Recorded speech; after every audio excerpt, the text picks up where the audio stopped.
I think it's that flow of seeing something, Mm. imagining that world around, finding ways to kind of visualize, and then finding means to execute that. When you first started thinking like a designer versus today, what's changed for you? My work gives a tremendous confidence to many Indians that we can not only celebrate our way of life, we can build enterprises or businesses around that because it's a very powerful idea. Hi, this is Abhijit Bansod. I call myself a cultural designer. I'm a founder at Studio APT in Bangalore, India. And this is, trust me, I know what I'm doing. My name is Abhay, and I share conversations with talented and interesting individuals linked to the global Indian and South Asian community. It's informal and informative, adding insights to our evolving cultural expressions, where each person can proudly say, "Trust me, I know what I'm doing."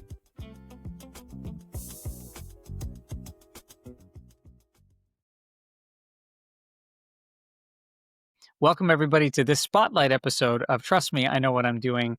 I'm absolutely thrilled to be joined by award-winning designer Abhijit Bansod. Abhijit, thank you so much for joining us this evening.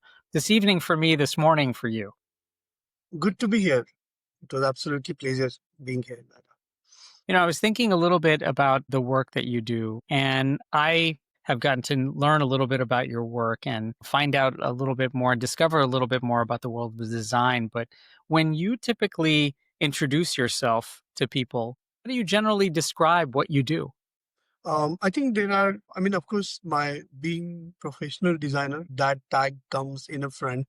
That's given me things I do, the identity, opportunities to really build something. But I think I'm a entrepreneur, I'm a maker, I'm a storyteller. And one craft I have honed technically and a tool I have mastered is through design. So I use design. I'm a designer.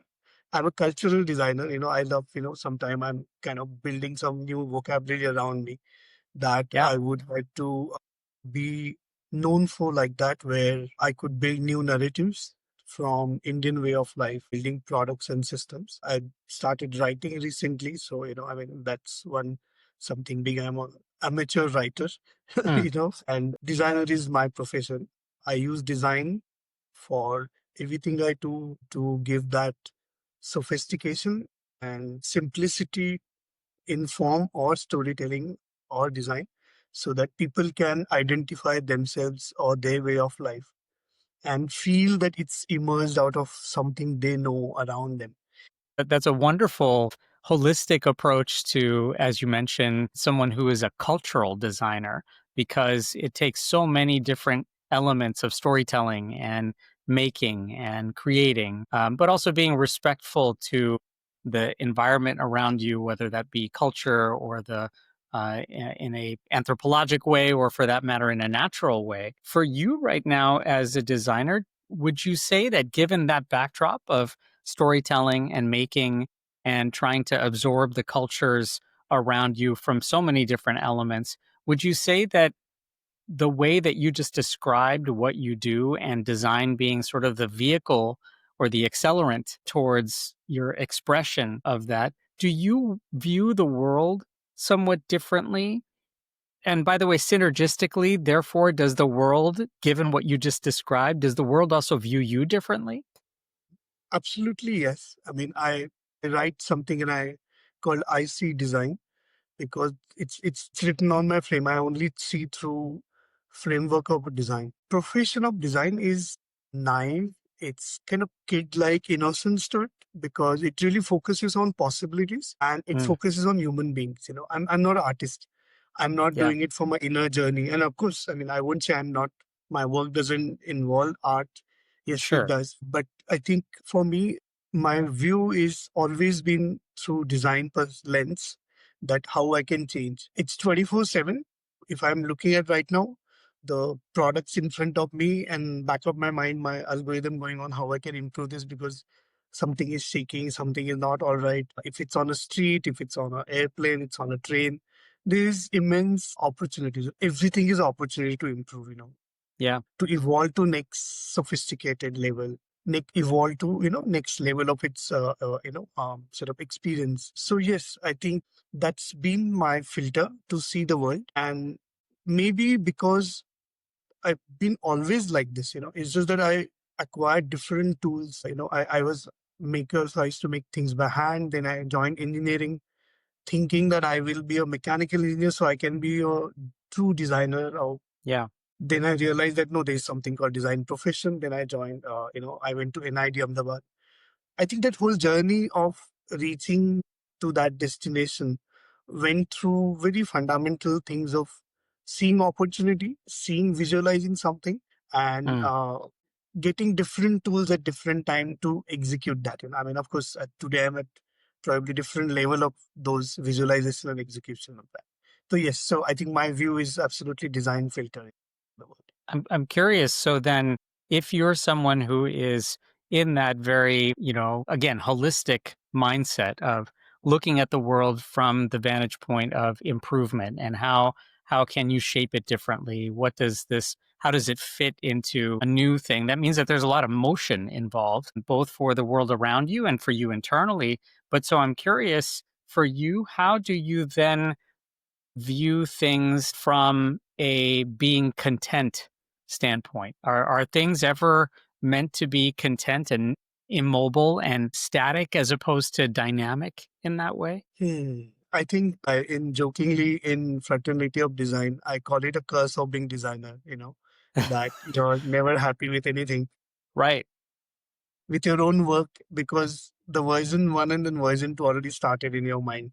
So right. I think it's a continuous improvement, and I think it's that flow of seeing something, Mm, imagining that world around, finding ways to kind of visualize, and then finding means to execute that, whether right. through your own self or riding on brands or riding on organizations or using the distribution of government. I mean, there's so many opportunities we have that, to do. And so that all become the medium, but you are never satisfied. I mean, that's something I wish I had, that closure at the end of the day, but it's never, I Right. don't know what that closure means, Yeah, because I'm always in a flow and always in a flux of thing. And I think I'm very comfortable with that state. So it's sure. not that it disturbs me. I think it's that to who I am, it's that motion of being constantly pushed. Maybe when I sleep, that's the only time I'm hopefully not dreaming and visualizing something, but Hopefully, I'm, right. yeah, You mentioned the word art. I mean, I'm imagining that those expressions are constantly in your mind, and they're how they manifest. When we're awake versus when we're dreaming. There's so much there. I'm always thinking about this aspect of things. I love your shirt that you're wearing right now. Right, that there's you can't spell design without Desi. And the idea that that's embedded in thinking with that in mind, and whether it's been with Titan, whether it's been with a Studio ABD or Mubi or Tiguna, what separates Indian design philosophy and thinking and principle from the trend, from temporary movement, from things that don't necessarily have great cultural anchors? How do you separate out the philosophy perhaps from the motion sometimes that may actually surround design where it is fleeting? It's very popular, but it's not necessarily steeped in either philosophy or in principle. it's very tough, I mean, I think it started from, I mean, there's a little history to how I sort of identified this Desi in design, and in a journey where I used to think Indian, when found, my entire time in Titan Design Studio from 98 to 2008 was really finding what does it mean in time? What is Indian? How can I bring India to timekeeping, and at really amazing, open almost platform by, one of the finest companies, in the world for designer and for everyone. It's Tata and Titan both together, that way. Sure. So it really helped me bring India to really different storytelling, from craft, working with the Indian handicrafts and working with the, clock collection in 98, working on bringing pop culture of Indian streets. I mean, from samosa to Maharashtrian chaddi to, chappal to wow, everything came on watches, and then it's kind of really iconizing our daily life. What MTV did in some way Yeah, in that kind of bringing into product design, because product design is very influenced by manufacturing, very influenced by technology. I mean, if you really today, it's all defined by amazing gadgets, perfect finishes. sure. Uh, so it's never seen as a communication device. It's seen as a, Mm, of course, functional device. Form follows function. Form then become form follows emotions. And then that's how you started bringing stories of thing in that. I think that gave a lot of confidence that I could convert our daily life into tangible mm, pop culture, which also makes money for builds a brand, and it yeah, connects with people so well because it's daily part of our life. Then the heritage collection was really finding what is timelessness in the timekeeping, and it was the collection inspired by history, I mean, journey of Indian architecture from Hindu different influences in India, right? And that's Hindu architecture, then Rajputana, then Islamic architecture, then colonial architecture. So that sure. entire journey was a collection, and it was, I mean, it was really beautiful. It took 7 years to launch. 2001 I did that, and 2007 company said, okay, we're gonna launch it this year. It was my own initiative, it was never a brief on that. Yeah, So I asked Bhaskar, who's was managing director that time, that why now? I've been showing this for last 7 8 years. right. And it was very interesting thing he said. They think that now India is ready for India. Because Mm, then that time we could travel abroad and see so much of India influence started popping in everywhere. That whether it's yeah, food or Bollywood or yoga and Ayurveda and all that. And I think we needed that almost recognition from somewhere which have lived that thing in. But I think that's really part of how we evolved. But that really did really well. And then there was a palace collection after that, which was probably most expensive watches in 2010 ever. It was like $10,000 of worth each watch, limited edition, solid gold, yeah. inspired by beautiful palaces of India. And that. I think so. That journey of finding Indian design vocabulary was something in my mind when I started my career. I mean, I won't say that it was so definite and thing, but that's the only thing I knew. I don't think I could do Italian collection or French collection because I never lived that life. Mm, My life has been childhood in ruins in Bhosla period architecture, and old British barracks and 250-year-old lake and, jumping in that. right. And I love that notion of, experiential understanding, and those are anchors now that lead to a philosophy as opposed to simply trends. yeah. So the Desi part started, I realized that India is very difficult to define, because we are 29 different subcultures and Right. actually cultures, they're not linked to each other at many times, language, the way we live are trying to be together. So define something as an Indian is the conflict of discussion, all of Yeah. us, because each one of us sees very differently. Somebody works in craft sector, sees design differently.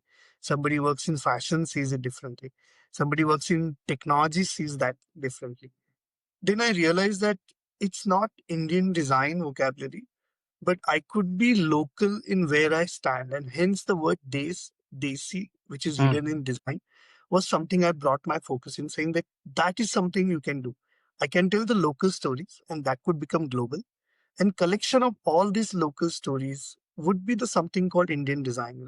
The way the India is mm, of very diversified views about, what is right and what is wrong. So if we could able to build a power, through power of design, celebrate the local stories and local elements, I think that is something I'll be very happy that that philosophy can connect to any region, not necessarily India, whether it's any entire Southeast Asia or any culture is local culture, right? I mean, you try yeah. to bring it.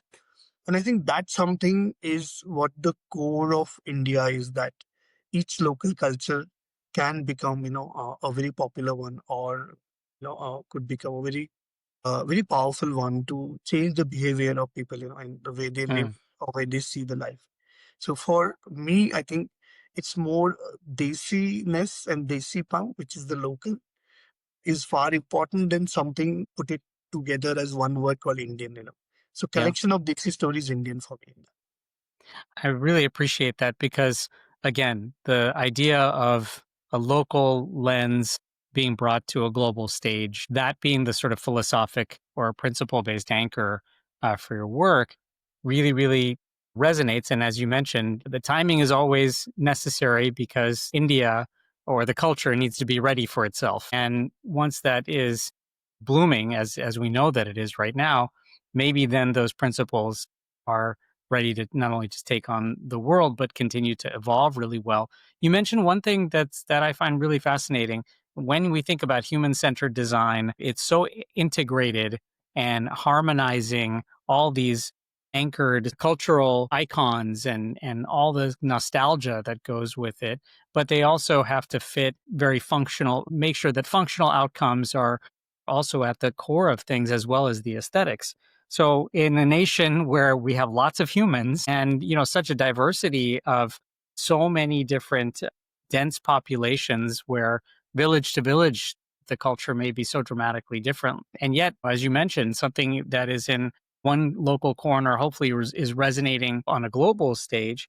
What have you had to unlearn about yourself as a designer in order to find success in implementing this kind of philosophy? It's a very egoistic profession, because you almost visualizing the world, influencing every element of that. Yeah. It's become me, myself, and me, in work, in expression. It's a powerful tool. But I think abstraction level or bringing me into the product versus I get really inspired by very good filmmakers, because it's really about that narrative. It's about that script. It's about bringing emotion to a viewer. It's really point of view of viewers, and it makes you cry or it makes you laugh. But products, you don't cry or laugh. There's no protest on a street because of a Right. product design. Because we are Yeah. so boring, sometimes. So it's too defined by industry, it's too defined by function, and it's too defined by oversimplification of relationship with object and product. In India, I think I feel that we live an inconvenient life. Mm, Conveniences cause a lot of trouble medically to our life today. If we need inconvenient store than a convenience store anymore that. yeah. And I think that's something in a way relationship with objects. Like, I'm sure you remember only solution we had to repair our TV is to really give a whack on his head, on that one. Yeah. Yeah. I mean, we had this strange relation with objects around us, and it worked, and most often it worked. You take it one or two times here or there. I think that is what really I see, the relationship with the functionality. If it's love, then no convenience or inconvenience matters. You've just got to Mm, just do it. So if we could find that kind of a connect with objects, and it's so difficult today being we are part of this consumeristic yeah. movement, which looks like it's not going to stop. Our relation with objects, if you touch a feet on a book, we used to almost say sorry to it by, pranam Right. karke. And that used to, it's, I think, I don't know how much that part could bring it into still a daily life with the next generation. Functionality, I don't really, of course, there are some products need to be functional when it's really critical stage of that. But people are extremely intelligent to figure out things, especially in India where nothing works. So it's given in your mind that I need to improvise, I need to figure out, I need to hustle, on Yeah. everything around. It's a jugaad or, that whole word Yeah. came through that.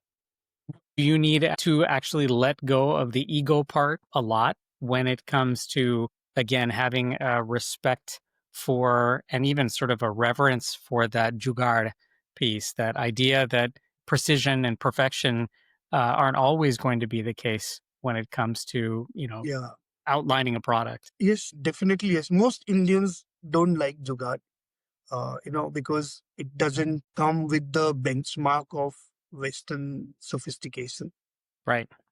most people, we don't like the streets. They are so dirty, and there are, and then genuinely dirty. And our ability to live with problem is, we should get all awards for that. Okay, in the world, for that. Right. It's unreal. It's unreal that, how can you live with problem for so long?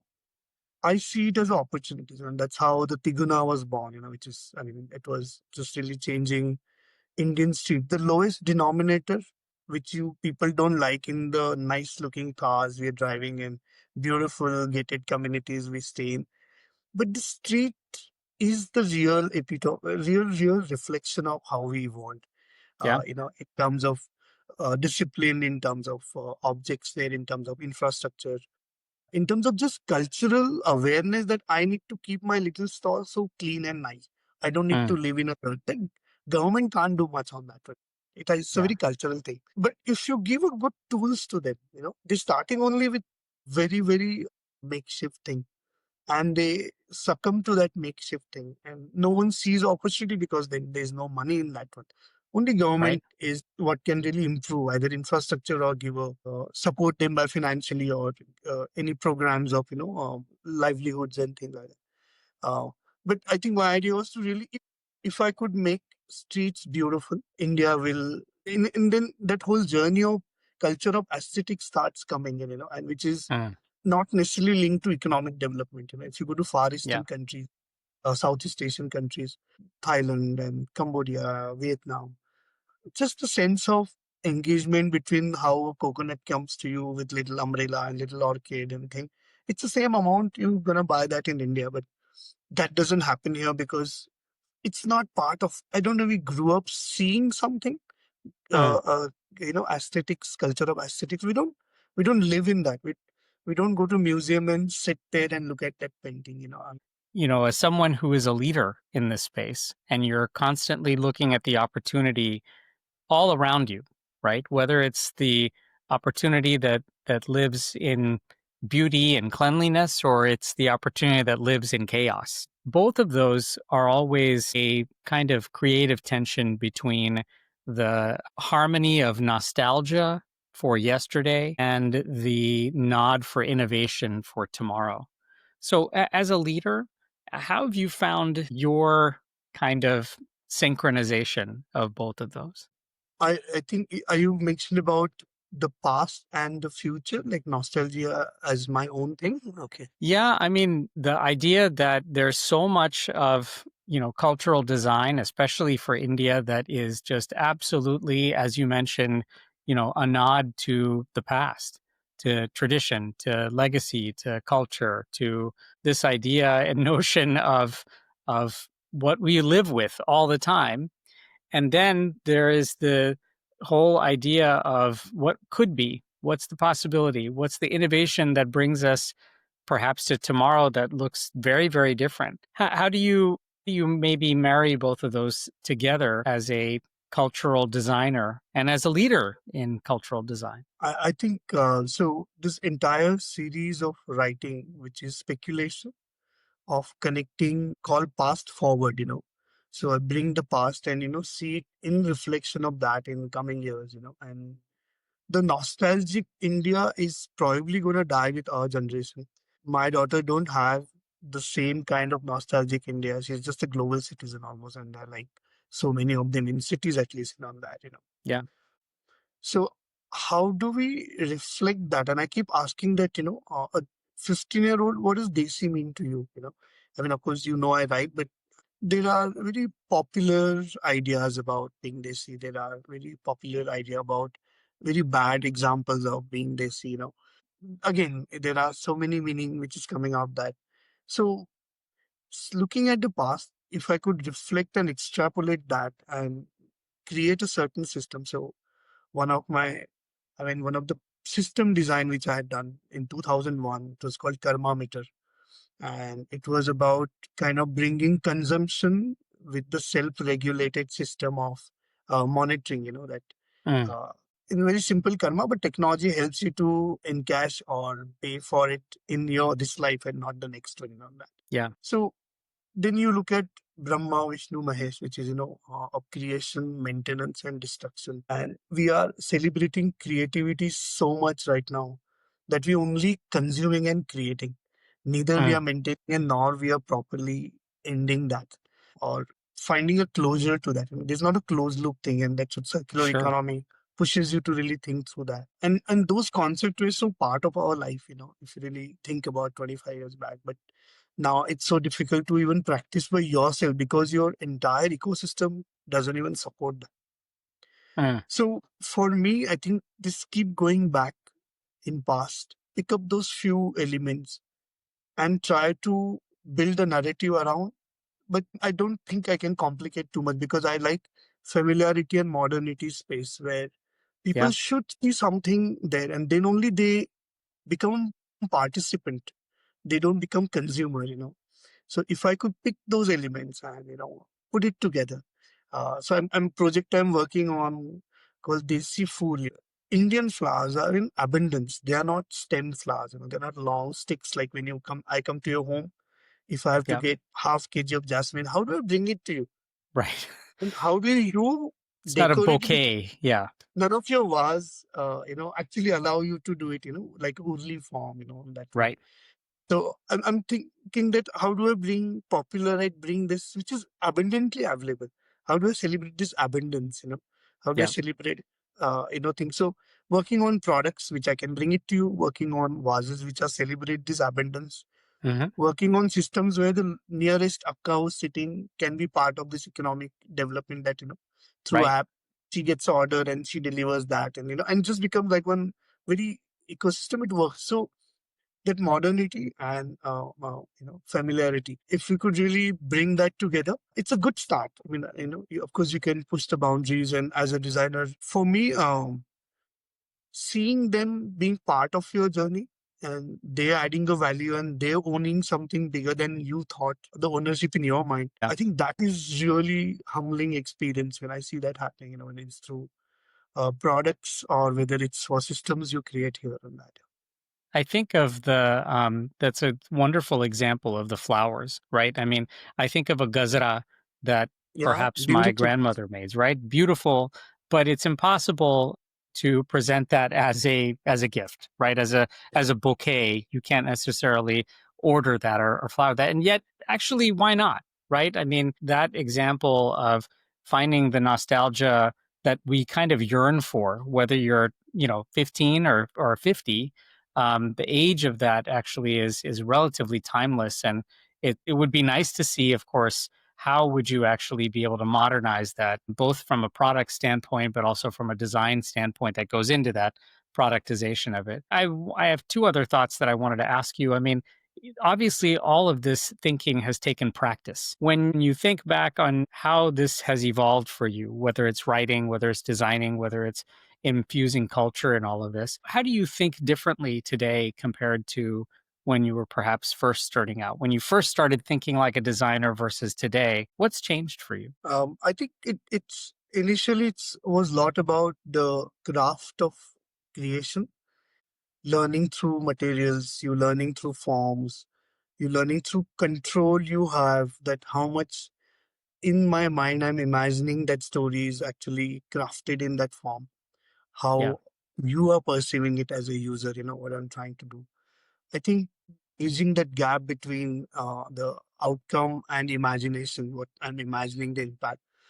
And then you do a lot of things which are easy to digest. Your depth starts coming in as you spend more years on that one. You start connecting very different dots.